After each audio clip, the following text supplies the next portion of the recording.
Face mass இருக்க யாரை பத்தி பார்க்க போறோம்னா, அதிமுகல பார்த்தீங்கன்னா, இப்ப ஓபிஎஸ் தலைமை வர்றதுக்கான வாய்ப்பு இருக்கு. இதுக்கு முக்கியமா எதுனால சொல்றாங்கன்னா, அது ஒரே ஒரு விஷயம் சொல்லலாம். எடப்பாடி பழனிசாமி பார்த்தீங்கன்னா, பாஜகவோட கூட்டணி வரல. அதனால இரட்டை இலை சின்னம் குடுப்பாங்க ஓபிஎஸ்ட்ட அப்படின்னு சொல்றாங்க. இன்னொன்னு சசிகலாட்டையும் பார்த்தீங்கன்னா, கட்சி போறதுக்கான வாய்ப்பு கொஞ்சம் இல்லன்றாங்க. இதுக்கு முக்கியமான காரணம் பார்த்தீங்கன்னா, ஓபிஎஸ், சசிகலா, இபிஎஸ் சேரும்போது பார்த்தீங்கன்னா, சசிகலா பார்த்தீங்கன்னா கட்சிய டேக் கேர் பண்ணோம்னா, எடப்பாடி பழனிசாமியோட மனநிலை தான். இப்ப எப்படி எடப்பாடி பழனிசாமி எப்படி டெல்லி எதிர்க்கிறாரு. அதே மாரி தான் சசிகலாவும் பார்த்தீங்கன்னா, டெல்லி எதிர்க்கிற ஒரு முடிவு தான் எடுக்க வாய்ப்பு இருக்குன்றாங்க. ஸோ, அதனாலேயே பார்த்தீங்கன்னா, இப்ப சசிகலாவுக்கு இன்னொரு வழக்கு வேற விஸ்வரூபம் எடுத்துருச்சு. நம்மளுக்கு தெரியும் அந்த அந்நிய செலவாணி வழக்கு.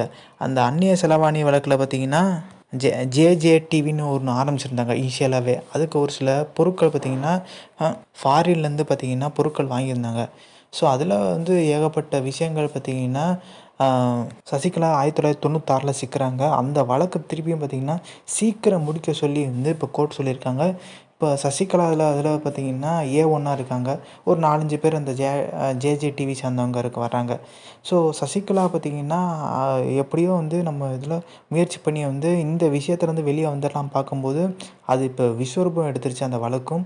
இப்போ மிச்சம் இருக்கிறது ஓபிஎஸ் தான். ஓபிஎஸ் கையில தான் கட்சி போகுன்றாங்க. ஸோ, அந்த இன்ஃபர்மேஷன் பிடிச்சா like, share, subscribe. Thanks for வாட்சிங் திஸ் வீடியோ.